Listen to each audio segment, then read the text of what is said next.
The Forbidden Boundary. The galaxy had learned long ago, you don't enter human space. It wasn't written in any galactic charter, no treaty bore the warning, yet every civilization that had risen to spacefaring capability understood this singular, unshakable truth. Human territory, a modest sphere surrounding a yellow star they called Sol, was absolutely, unquestionably off-limits. Commander Shireen of the Collective Science Fleet had studied the phenomenon for decades. Her three eyes narrowed as she examined the holographic display aboard the research vessel Meridian's Eye. The boundary was there, shimmering in her sensors like an invisible wall wrapping around human space in a perfect sphere extending 30 light-years from Earth. Energy readings are impossible, her navigation officer reported, his crystalline form refracting the bridge lights nervously. The barrier fluctuates between dimensions we can't even measure. It's been there for... Commander, according to our deep scans, this structure predates the oldest known civilizations by millions of years. Shireen's scales rippled with curiosity, a dangerous emotion for any scientist approaching human territory. Curiosity had killed entire expeditionary fleets.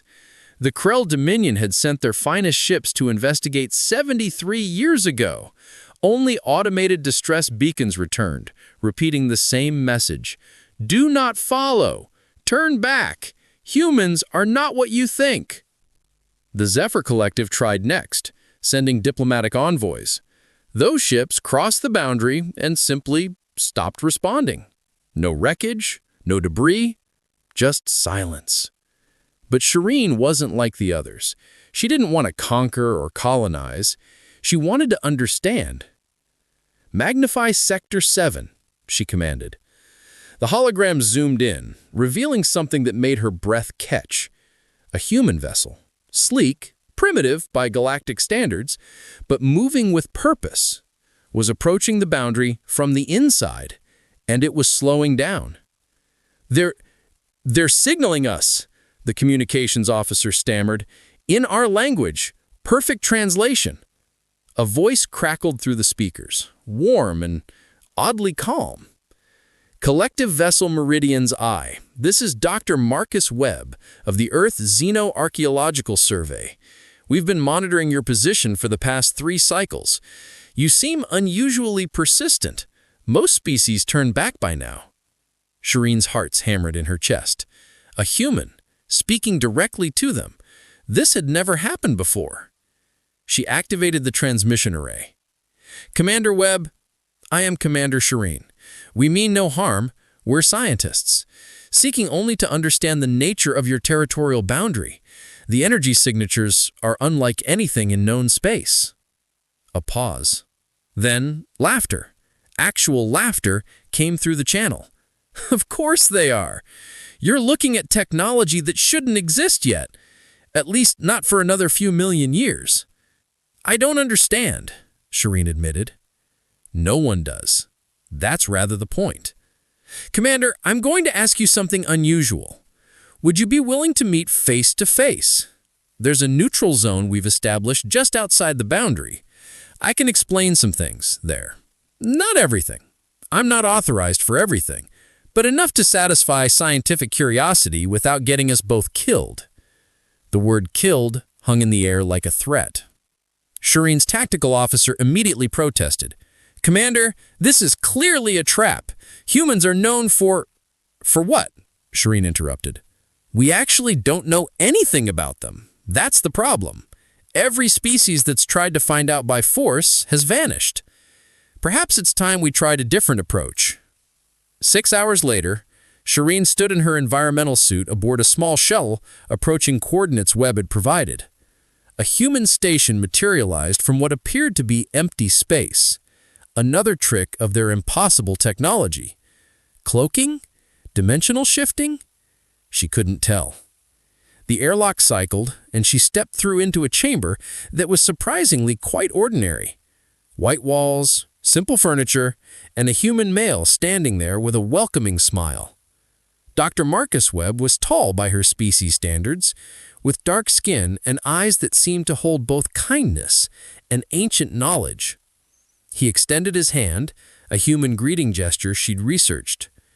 "Commander Shireen, thank you for coming. Please, sit." As they settled into chairs clearly designed for multi-species comfort, Webb activated a holographic display.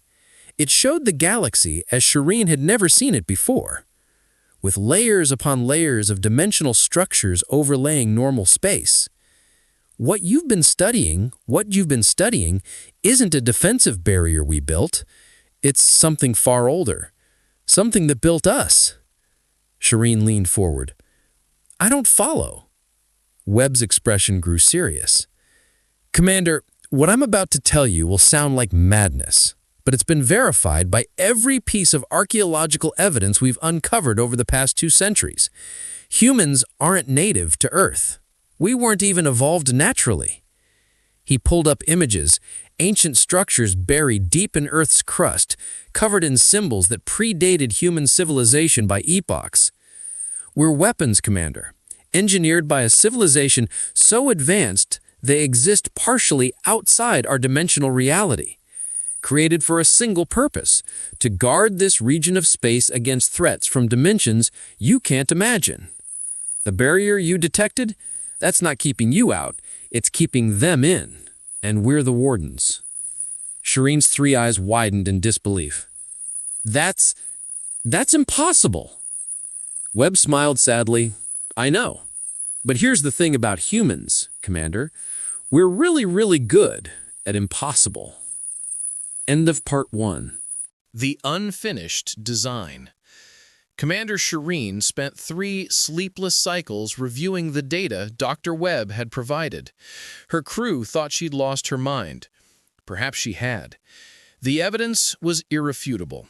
Ancient machinery buried beneath Earth's oceans, predating the formation of the planet itself. Genetic markers in human DNA that didn't match any evolutionary pattern. Deliberate insertions, like code written into biological software. And most disturbing of all, incomplete sequences, as if whoever created humans had run out of time. "You're saying your creators abandoned the project?" Shireen asked during their second meeting. They sat in the same neutral station, but this time Webb had brought files. Physical files, made of paper, a primitive storage medium that couldn't be hacked or corrupted. "Not abandoned," Webb corrected, sliding a photograph across the table. It showed a massive crystalline structure discovered in Antarctica, humming with energy that defied conventional physics. "Interrupted. We believe they were attacked while building us, by the very threats they created us to fight." Shireen picked up the photograph with trembling fingers. "What kind of threats?" Webb activated another hologram. This one showed something that made her species' equivalent of blood run cold. Entities that existed in multiple dimensions simultaneously. Creatures that treated physical reality like a membrane to be torn through at will. "We call them void breakers," Webb said quietly. "They exist in the spaces between dimensions. They feed on organized matter, on consciousness itself. About 4 million years ago, they nearly consumed this entire galactic sector. The architects, that's what we call our creators, built the barrier as a containment field, and they built us as the guards." "But you said you're unfinished," Shireen protested. "How can an incomplete weapon defend against that?" Webb's smile was grim. "That's the beautiful part, Commander. We're not incomplete because they failed. We're incomplete because they succeeded. They gave us the one thing no fully programmed weapon could have." "What?" "Free will, creativity, the ability to adapt." Shireen sat back, her mind reeling. "You're telling me they deliberately left you unfinished so you could finish yourselves?" "Exactly. Every other weapon they built was perfect, specialized, programmed for specific threats, and every single one failed when the void breakers adapted. So the architects tried something radical. They created a species with enormous potential, but no predetermined path. They gave us curiosity, stubbornness, and an irrational refusal to accept defeat. Webb stood and walked to the viewing port, looking out at the stars. We're not the strongest species, Commander. We're not the smartest or the fastest, but we're survivors. We improvise. We turn our weaknesses into advantages. We look at impossible situations and ask, how can we make this work, instead of how do we retreat? That's why no one who enters your space returns. You're not killing them. The Void Breakers are. Partially correct. The barrier isn't perfect.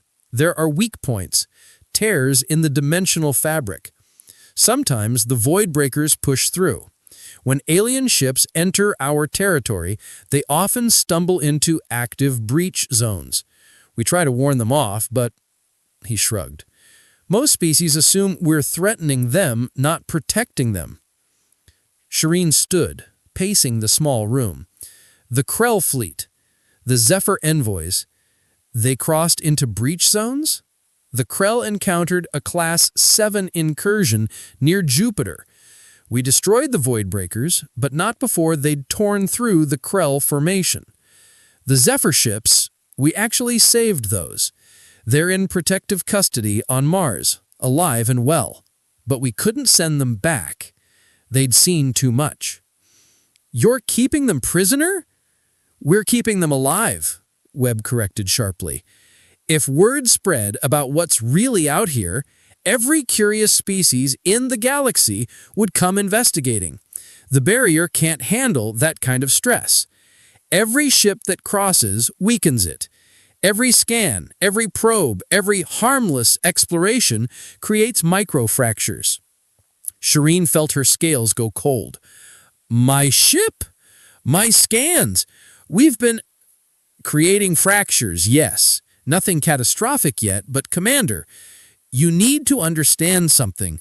Webb's expression was deadly serious now. The barrier is failing. Not because of your scans alone. It's been degrading for millennia. The architects aren't here to repair it. We're trying, using the ancient machinery they left behind, but we're essentially children trying to fix a fusion reactor with stone tools. How long? Shireen whispered. Unknown. Could be centuries. Could be years. But when it fails completely, the Void Breakers won't just threaten human space. They'll spread across the entire galaxy like a plague. Everything, every civilization, every world, every living being will be consumed. The weight of that realization pressed down on Shireen like a gravitational collapse.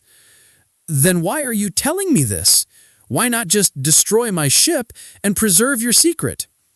Webb smiled, and for the first time, Shireen saw hope in his eyes. Because humans have learned something important over our short existence, Commander. We learned it the hard way, through countless wars and near extinctions. We can't do everything alone. He pulled out one final file, this one containing schematics that made Shireen's scientific mind soar with possibility. The architects left blueprints, instructions for completing the barrier, for finishing what they started. But the technology requires resources we don't have, knowledge we haven't mastered, and perspectives we can't achieve with human thinking alone. Webb extended his hand again, but this time it wasn't a greeting. Commander Shireen, I'm authorized to ask you this question on behalf of the United Earth Defense Council. Would your species be interested in helping us save the galaxy? Shireen looked at the offered hand, at the human standing before her with impossible confidence in the face of cosmic horror. She thought about her crew, her civilization, the billions of lives across the galaxy that had no idea what lurked in the dark spaces between realities. She thought about the architects who had created humanity, not as slaves or soldiers, but as guardians with the freedom to choose their own path. And she thought about the choice now before her. Shireen reached out and clasped Webb's hand firmly. "Dr. Webb, I believe we should discuss terms. But first, I need you to tell me everything about these void breakers. If we're going to fight alongside humans, we need to understand exactly what we're facing." Webb's grin was fierce and wild. "Commander, you're about to learn why the universe really fears us.